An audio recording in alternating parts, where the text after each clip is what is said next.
இறுதியாக இந்நிகழ்வின் நாயகர் எழுத்தாளர் வி ஜீவகுமாரன் அவர்கள் தற்பொழுது ஏற்புரையாற்ற அன்புடன் அழைக்கின்றேன்.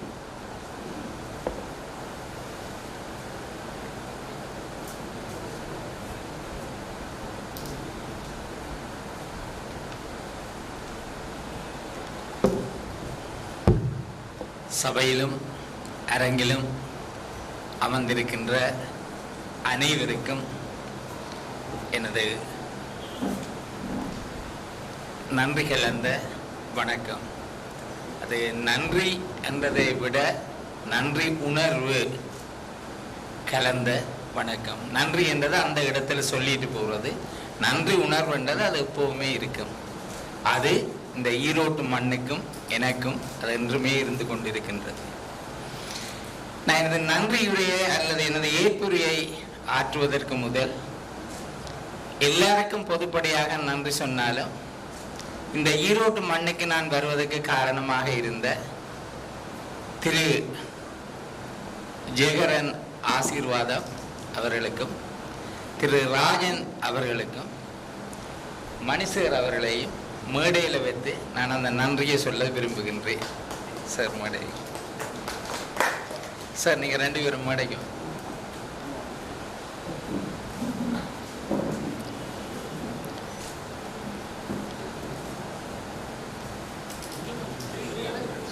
இல்லை நீங்கள் உட்காருங்க, இடம் இருக்கு, 3 சீட் இருக்கு, நான் பார்த்துட்டு தான் இருக்கேன். ஆசீர்வாதம் சார், உட்காருங்க. மனுஷர் பக்கத்தில் ஃபோட்டோ எடுக்க, மனுஷர் பக்கத்தில் ஒரு ஃபோட்டோ எடுக்க.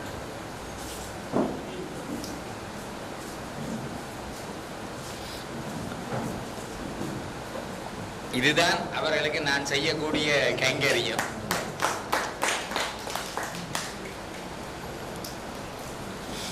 அடுத்ததாக எனது உரையை ஆற்றுவதற்கு முதல் இதில் உள்ள அந்த பிராக்டிக்கலாக இந்த கடைக்குட்டியன் அப்புறம் உங்கள் குழந்தைகள் அல்ல, அது ஒவ்வொன்றும் கனடா வானொலியில் வாசிக்கப்பட்டு அதனுடைய ஒலி வடிவம் இந்த புத்தகத்தின் கடைசியில் பார்கோடாக இருக்கு.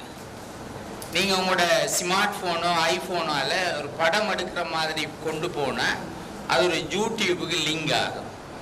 அதை நீங்கள் கையால் அழுத்தினா அது இந்த ஒளி வடிவம் உங்களுக்கு காதுக்குள்ளே கேட்கும். புத்தக வாசிப்புன்றது இப்படித்தான் வாசிக்கிறது தான் நல்லம். அந்த கலாச்சாரத்தில் நானும் வந்தேன். ஆனால் அது முடியாதவர்களுக்கு, அது உண்மையில புலம்பெயர் நாட்டில் பிள்ளைகளால் இந்த தூரம் வாசிக்க முடியாது, ஆனால் அவர்கள் கேட்டு கதையை புரிவார்கள். அதுபடியாத்தான் அந்த 2 நோக்கத்துக்காக தான் இந்த ஒளி வடிவம், இது பிராக்டிக்கலான இது. அப்ப திரும்பி இந்த பெற்றார் குழந்தைகள் உங்கள் குழந்தைகள் அல்ல, அல்லது எனது கதைகள் இல்லை, இதுல சுட்டி காட்டப்பட்ட இந்த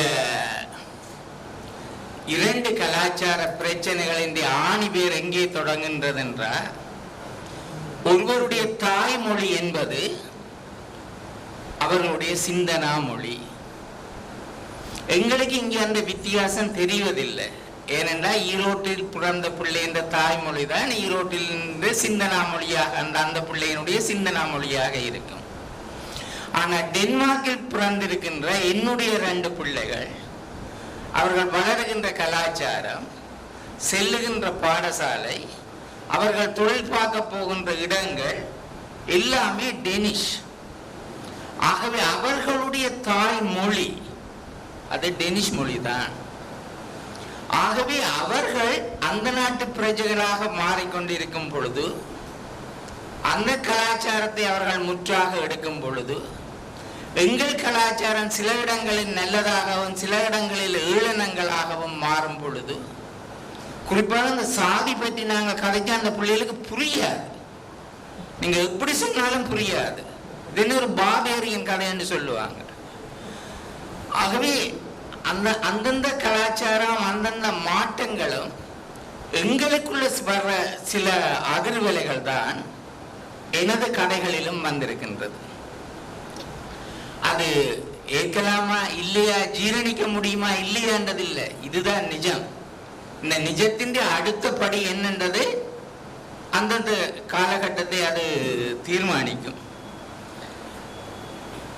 இவ்வாறாக இந்த கலாச்சார பரிமாற்றங்களுக்குள்ள இதென்றது உண்டு. அடுத்தது உண்மையில புலம்பெயர்ந்து நாங்கள் போன இடங்கள்ல நாங்கள் கண்டுகொண்ட எங்களுடைய அனுபவங்கள் எல்லாம் நான் வித்தியாசம். நான் பல மேடைகளை பேசியிருந்தாலும் நான் இந்த அரங்குக்காக ஒரு சிறிய கதை, எனது ஒரு கதை டென்மார்க் என்ற கதை. அங்க டென்மார்க்கில் பிறந்தபடியே நாங்கள் டென்மார்க்கு போய் எல்லாரும் பணக்காரனா இருக்கிறோம்.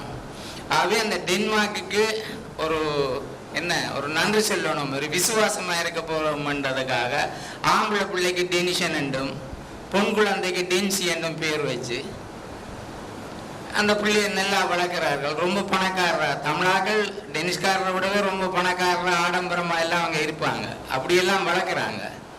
ஆனா அந்த பொண்ணு பருவம் அடைந்து நோர்வே நாட்டுக்கு பிள்ளைகளோட போய் டூர் போட்டு வரும் பொழுது தலையில டை அடிச்சுட்டு வருகிறது.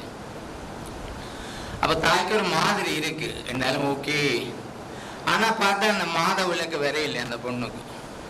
அப்ப அதை கூட்டிக் கொண்டு டாக்டர்கிட்ட போக கர்ப்பமா இருக்கிறது உறுதி செய்யப்படுது. உடனே பெற்றார்களுக்கு தெரிய அவர்களுக்கு மிக அதிர்ச்சியாக இருக்கிறது. பிள்ளைய பாடசாலைக்கு இழுத்து செல்லுகிறார்கள். அங்கே கொண்டு வந்து கேட்கிறார்கள் ஒரு கேள்வி. அந்த டீச்சர் கேட்கிறா, நான் என்னுடைய பிள்ளைக்கு பாசல்கள் எல்லாத்தையும் வைக்கும் பொழுது கற்பத்தடை மாத்திரை வச்சிருந்தேன், நீங்களேன் வைக்கல. அப்பொழுதுதான் முதல் தரம் அந்த டென்சி என்ற பேர் உங்களுக்கு கசக்குது. இப்ப கடைசியில் ஒரு வரி எழுதி இருப்பேன், டென்மார்க் டென்மார்க் என்கிறீர்களே, இதுதான் டென்மார்க் ஐயா என்று பிராக்கெட்டுக்கு எழுதியிருப்பேன், புதுமை பித்தன் மன்னிக்காம. அப்ப இந்த நாங்கள் இன்னும் படிக்க கிடக்கு. என்ன கலாச்சாரத்தை நான் 30 வருஷம் இருக்கிறேன்றதுக்காக இன்னும் கலாச்சாரம் நான் படிக்க முடியல. அது ஒவ்வொரு நாட்டுக்கும் ரொம்ப பெரிய பாரம்பரியம் இருக்குதானே. பக்கத்துல இருக்கிற இலங்கை கலாச்சாரம் ஈரோடு கலாச்சாரமே வேறு. சில இடங்கள்ல அதாவது திருமணங்கள் பந்தங்கள் கற்பு அதுகளை வச்சிருக்கிறோமே தவிர வேற கலாச்சாரங்கள் எல்லாம் அவங்களுக்கு வித்தியாசங்கள் இருக்கு. அவை அப்படிப்பட்ட ஒரு நாட்டில் இருக்கும் பொழுது இந்த கலாச்சார பரிமாற்றங்கள் எங்களை வந்து தாக்குவதுதான் எனது கதைகளாக அமைந்திருக்கின்றது. அதைத்தான் நண்பர் அவர்களும் அதிகமான இடங்கள்ல சுட்டி காட்டினார். அடுத்தது எனது ஏற்புரைக்குள் இன்னும் முதல் ஐயா அந்த கடவுளின் குழந்தை அதுக்கு விளக்கம் கேட்டிருந்தீங்க. நிச்சயமாக நான் எனது மனைவியுடன் கதைச்சு அதுக்கான பதிலை அவருக்கு நான் சொல்றேன். ஏன்னா அது இனி நான் அவ கேட்டோன்னே அவ கணக்கா கூகுள்ல ரிசர்ச் பண்ணுவா, பண்ணிட்டு அவ சில ஒரு கட்டுரையை அனுப்புவா, அதை நான் உங்கள்ட்ட சமர்ப்பிக்கிறேன். இந்த மொத்த கதைகள் அல்லது எனது இந்த இலக்கிய வாழ்வு அதைதான் கிட்டத்தட்ட சுருக்கமாக இந்த கதை புத்தகத்தின் பின்னால தந்திருக்கிறேன். அது இந்த ஏற்புரைக்கு பொருத்தமா இருக்கும் என்று நினைக்கின்றேன். நினைவுகளாலும் கனவுகளாலும் ஆனதுதானே இந்த உலகம். நாங்கள் சிலதுகளை நினைக்கிறோம் நடக்கிறோம், சிலதுகளை கனவு காண்றோம் நடக்கலாம் நடக்காமல் போகலாம். ஆம், ஒவ்வொரு ஆன்மாவுக்கும் இங்கே இருக்கிற எல்லாரும் உட்பட உள்ளே ஆயிரம் நினைவுகளும் கனவுகளும் இருக்கிறது. எது மாதிரி இருக்கும்? ஒவ்வொருவருக்கும் ஒவ்வொரு விதமான பரீட்சை தாள்கள் போல. மனுஷருக்கு வழங்கப்பட்ட பரீட்சை தாள் எனக்கு வழங்கப்படவில்லை. எனக்கு வழங்கப்பட்ட பரீட்சை தாள் ஆசீர்வாதம் சாருக்கு வழங்கப்பட்டதில்லை. கேள்விகளும் ஒன்றல்ல, பதில்களும் ஒன்றல்ல. தண்ணீர் குடம் உடைதலில் தொடங்குகின்ற இந்த நினைவுகளும் கனவுகளும் கொள்ளி குடம் உடைகின்ற வரையில் தொடர்ந்து கொண்டே இருக்கும். நாம் இந்த உலகத்தில் விட்டு செல்வதும் இந்த நினைவுகளையும் கனவுகளையும் தான். இதுல இந்த 20வது கதை ஒன்று வருது, மரண படுக்கை அண்டு. அதுல பீஷ்மர், துரோணாச்சாரியார், கர்ணன் எல்லாரும் மரண படுக்கையில இருந்து யோசிக்கணும், இந்த தப்புகளை நாங்க செய்த நாங்கள் இதை செய்யாமல் விட்டு இருக்கலாம். அதே மாதிரி ஒரு ஊர்ல ஒரு சேர்மன் நகரசபை தலைவர், அதான் நாங்கள் சொல்லுவோம். அந்த நகரசபை தலைவர் செய்த அட்டூழியங்கள் எல்லாத்தையும் அவர் யோசிக்கிறார், ஒரு ஃப்ளாஷ்பேக்கா. இதுகளை செய்தன், இதுகளை செய்யாமல் அந்த கடைசியில அந்த கதை, அதாவது முன்னிலை படற்கையில எழுதப்பட்ட கதை கடைசியில நான் எழுதியிருக்கிறேன், நான் ஜீவகுமாரன் எழுதியிருக்கிறேன்.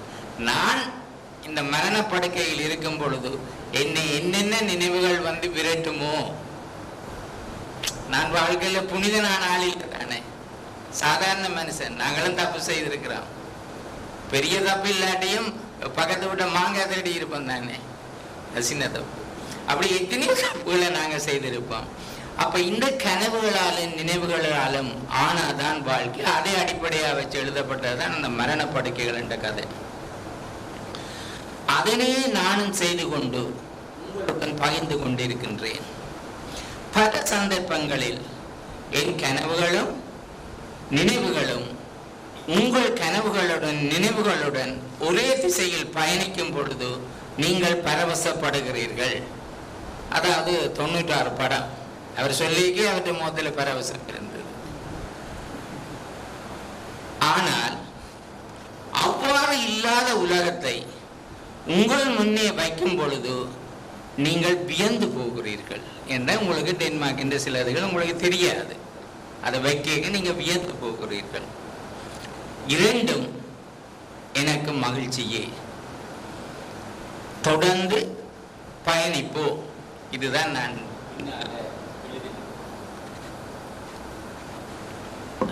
மொத்தத்தில் இந்த 20 கதைகளும் எல்லாருக்கும் தாஜ்மஹால், ஷாஜகான், மும்தாஜ் எல்லாரும் தெரியும். അതിന്റെ ഒരു വടിവത്തിന്റെ ഒരു இடத்துலதான் அனார்கலி சுவருக்குள் கட்டப்பட்ட அந்த வேதனை இருக்கிறது.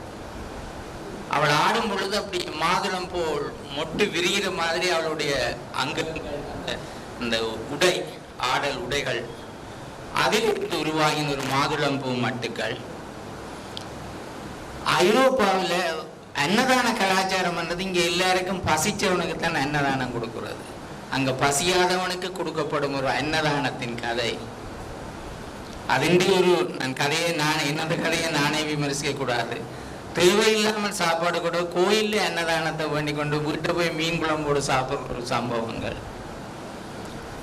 அம்மா அவர் சொன்ன கதை, அதாவது வாழ்ற ஒரு தரத்தை தனக்காக வாழ விரும்புகின்ற ஒரு பெண்மணி எங்கெங்கு காணினும் பயங்கரவாதம் என்றது இன்றைக்கு இந்த உலகத்தின் எந்தெந்த மூல முடுக்குகளில் எந்தெந்த நேரத்தில் எப்பப்ப வரும் என்று தெரியாத ஒரு வாழ்வு. காதல் உணர்வு இளைஞர்களை போட்டு ஆட்டுவதும் அலைகளாக வீசுவதும், அப்புறம் பெற்றோர்களால் அது நசுக்கப்படுவதும், ஒரு பெண்ணுக்கு ஒரு தாய் விட ஒரு தந்தை எவ்வளவு தூரம் ஒரு இலை மறை தாயாக வாழுவார்கள் என்பதும், அதே மாதிரி நாங்கள் இளவயதில் செய்கின்ற சில நிகழ்வு எங்கள் பின்னணி வாழ்க்கையில் எங்களுக்குள்ளே போட்டு குடைகின்ற முற்பகல் என்றது பாத்திரங்கள். இலங்கையில் நடந்த, மிக அண்மையில் நடந்த, தேவாலயங்களில் நடந்த ஒரு குண்டுவெடிப்பு சம்பவம் எவ்வாறு தூரம் மக்களை, ஒரு நகரத்தை நரகமாக்கியது என்ற விதங்கள். அவர் அந்த கதையை சொன்னவர், அந்த மண்டபம் கேம்புக்கு வந்து அவர்கள் படுகிற வேதனைகள் அங்காலே போய் வந்தது. அந்த கதையின்றி ஒரு இடத்து வருது. வெளிநாட்டில இருந்து இப்ப நாம இத்தனை வருஷத்துக்கு பிறகு, 50 வருஷத்துக்கு பிறகு மெட்ராஸில் போய் ஒரு வீடு வாடகைக்கு கேட்கும் பொழுது அவர்கள் கேட்கிறார்கள், அவர்கள் கதை கேட்க அவர்களுக்கு புரிஞ்சிடும் அந்த பாசை. நீங்க இலங்கை தமிழரா? ஆமா, உங்களுக்கு வீடு இல்லை, அவ்வளவுதான். அதை நீங்க புரிஞ்சுகிறவர்கள் புரிஞ்சு கொள்ளுவீங்க. ஆகவே முன்னிட்ட தீ அது இன்றும் அணையவில்லை. அதே மாதிரி கலாச்சார பரிமாற்றத்தால் நடக்கின்ற நானும் என் சின்னமச்சாலும் மருமகனும் சார்லி சாப்ளின் காலத்திலேயே தொடங்கி தொழிலாளர்களை பணக்கார வர்க்கம் சக்கியாக உறிஞ்சுகிறது. அது இன்றும் மாறவில்லை என்று காட்டுகின்ற கரும்பச்சாறு. ஒரு குடும்பத்தில் கடைக்குட்டியன் சின்ன பையனுக்கு இருக்கின்ற தாய் மீது இருக்கின்ற பாசம் எவ்வாறு அது தந்தைக்கு எதிராக திரும்பின என்றதை காட்டின ஒரு கடைக்குட்டி அதே விமர்சனத்தில் எடுக்கப்பட்ட எனக்கு உனக்கு இப்ப அந்த ஃபீலிங்ஸ் இல்லையே என்று சொல்லுகின்ற நோர்மோ ஃபீலிங்ஸ். கிணற்றடி என்றது இன்றைக்கு இலங்கை ஒரு பொது கிணறு, அதை சுத்தி இன்றைக்கு இந்த ஆழ் துணை கிணறுகள் இந்த கிணற்றடியை மூடுகின்ற ஒரு நிலை வந்துட்டது. எனக்கு தேவையில்லை கிணறுன்றது. ஆனா அந்த கிணறின் வாழ்க்கை இதுக்கு விமர்சனம் எழுதினவர் எனக்கு சொன்னது, நீங்க ஒரு புலை விட்டுட்டீங்க, இது ஒரு நோவல், இதை நீங்க ஒரு சிறுகதையா எழுதி இருக்கிறீங்க, காலத்தில் ஒரு நோவல் ஆகலாம். அடுத்தது கோயில்கள், வாழ்ந்த கோயில்கள் சிங்கப்பூர் வச்சு நான் செய்தது. தெத்தரி, ஊருக்கு ஒரு பிச்சைக்காரன் இருப்பார், ஆனா அந்த பிச்சைக்காரனுக்கு ரோசங்கள் இருக்கும், அவனுக்கு ஒரு விருப்பங்கள் இருக்கும், வெறுப்புகள் இருக்கும். அதுகளை காட்டி என்னுடன் உலாவின ஒரு கண்டறியாத பிச்சைக்காரன். அதுதான் சார் சொன்ன ஜீவகுமாரன் ஆகிய நான் அந்த கல்யாணத்துல இருக்க நெடுக இவ்வளவு பெருமைகளை நான் மெட்ரில்டாக போய் சொல்லணும்ன்றே யோசிச்சுக்கிட்டு இருக்கிறேன். ஆனா கடைசியில தான் எனக்கு அந்த கோபம் வருது. சிவருமான மாதவியாருடைய நீ போய் நினைக்கிறேன் இந்த இந்தியாவிலும் இருக்குமென்னு நினைக்கிறேன். இந்த திருமணம் ரிசப்ஷன் இந்த ரெண்டுக்கையும் பாடுற அந்த என்ன நாங்கள் அப்போதையும் சொன்னார்கள், அந்த பெற்றார்கள் தினம், ஃபாஸ்ட் டே, அதாவது ஃபாதர்ஸ் டே, மதர்ஸ் டே, அப்புறம் வேலண்டைன்ஸ் டே, இதெல்லாம் இது நேரடியாக அமெரிக்காவில் இருந்து அல்லது மேல நாடுகளிலிருந்து புகுத்தப்பட்ட வியாபார உத்திகள். இதெல்லாம் எங்களுக்கு இருக்கே இல்லை. ஆனா நாங்கள் அதுகளை இன்றைக்கு கொண்டாடுற மாதிரி வந்து அங்கெல்லாம் நாங்க எங்கட கலாச்சாரத்தில் நாங்க அம்மாவுக்கு சாப்பாடுக்கு நன்றி சொல்றோம் இல்லை. ஆனா அங்கே அம்மா சாப்பாடுக்கு நன்றி, அப்பா நீங்க சேட்டு பண்ணி தந்ததுக்கு நன்றி, அப்பா நீங்க சைக்கிள் என்ன கொண்டே விட்டதுக்கு நன்றி, இவ்வளவு சொல்ற நன்றி சொல்ற 18 வயது வரைக்கும் வீட்டால வெளியேறிட வேணும் என்று பெற்றார் எதிர்பார்ப்பார்கள். பெற்றார்களுக்கு அவர்கள் வயோதிப மடத்தில் தான் இருக்க வேண்டும் என்று பிள்ளை எதிர்பார்ப்பார்கள். அந்த கலாச்சாரத்துக்குள் நாங்கள் வாழுகின்றோம். ஆகவே எங்களுக்குள்ளே அதை ஏற்படுகின்ற அலை அதிர்வுகள் எப்படி இருக்கும்? அடுத்ததாக கமலிய காலம் பாலன் நீங்களே வாசிக்கிறது நல்ல மன்றதுபடி அந்த கதைக்கு நான் போகவில்லை. அதாவது குழந்தை இல்லாததால ஒரு பெண்ணை எங்களுடைய சமுதாயம் எவ்வளவு தூரம் இதனை திருமணமாகி ஒரு 6 மாத காலத்திலேயே இதுவும் பூச்சிப்புழு இல்லையாண்டு கேட்கிறது எங்களுடைய ஒரு கலாச்சாரம். அந்த பொண்ணுக்கு இவ்வளவு வலிக்கும் மண்டது அந்த பையனை பார்த்து கேட்கிறதில்ல தானே நாங்க, அது யாருடைய தப்புன்னு தெரியாது. ஆனா அது எங்களுடைய கலாச்சாரம். கடைசியாக நான் சொன்ன இந்த மரண படுக்கைகள், இந்த இதுகளை என்னுடைய பாணியில் என்னுடைய கனவுகளையும் நினைவுகளையும் இணைத்து இதுல நான் கொண்டு வந்து வச்சிருக்கிறேன். இதுதான் எனது உலகம். எனது தொடர்ந்த படைப்புகளும் ஏதோ ஒரு வடிவத்தில் இதுல என்ன நான் இன்னும் ஒரு ஜீவகுமாரனாக பரிணமிக்க முடியாது. ஆனா வேறு வேறு அனுபவங்களை நான் அதுபடியே தான் நான் மிக இலக்குவாக அப்போதைய ஒரு நண்பர்கள் தவறுகளாக தான் விளங்கிட்டேன். நான் அந்த புத்தகத்தை ஒரு வானொலிக்காக செய்ததில்லை, அது எப்பாவது ஒரு கதை வரைக்கும் அந்த வானொலிக்கு எடுத்து இதன். ஆகவே அந்த குவான்டிட்டி குவாலிட்டி என்று இருக்கு. எப்போவுமே அந்த குவாலிட்டி வர வேணுமெண்டா குவான்டிட்டிக்காக வெயிட் பண்ணத்தான் வேணும். அந்த வகையில் எனது அடுத்த புத்தகம் வரும் பொழுதும் இந்த மண்ணில் உங்களை எல்லாரையும் நான் மீண்டும் சந்திப்பேன் என உறுதி கூறி வணக்கம்.